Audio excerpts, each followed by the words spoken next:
এক গ্রীষ্মের সকালে এক ছোট্ট বনভূমির পাশে একটি ময়ূর তার রঙিন পেখম মেলে দাঁড়িয়েছিল। তার গাও নীলসবুজ পালকগুলো সূর্যের আলোয় ঝলমল করছিল। ময়ূর মনে মনে ভাবছিল, আমার মতো সুন্দর আর কেউ নেই। কাছেই একটি কাক বসেছিল। কাক ময়ূরকে বলল, তুমি এত সুন্দর, কিন্তু তোমার ডানা দিয়ে আকাশে উঠতে পারো না। আমি তো আকাশে উঠতে পারি। ময়ূর একটু মন খারাপ করে বলল, হ্যাঁ, উঠতে পারি না, কিন্তু আমার এই পেখম দিয়ে আমি সবার মন জয় করতে পারি। এ কথা শুনে বনের অন্যান্য প্রাণীরাও ময়ূরকে সমর্থন করল। তারা বলল, তোমার সৌন্দর্য আমাদের জন্য আশীর্বাদ। আর কাক ভাই, তোমার উড়ার ক্ষমতাও অনন্য। প্রত্যেকেরই বিশেষ গুণ আছে। ময়ূর আর কাক বুঝতে পারল যে সবার গুণ আলাদা।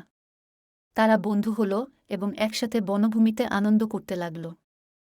শিক্ষা: প্রত্যেকের নিজস্ব বিশেষ গুণ আছে, তাই কাউকে ছোট বা বড় করে দেখা উচিত নয়। এরকম আরও মজার মজার ভিডিও পেতে চ্যানেলটি সাবস্ক্রাইব করুন এবং সাথে সাথে ভিডিও নোটিফিকেশন পেতে বেল আইকনটি ক্লিক করে দিন। লাইক, কমেন্ট এবং শেয়ার করে অন্যকে দেখার সুযোগ করে দিন।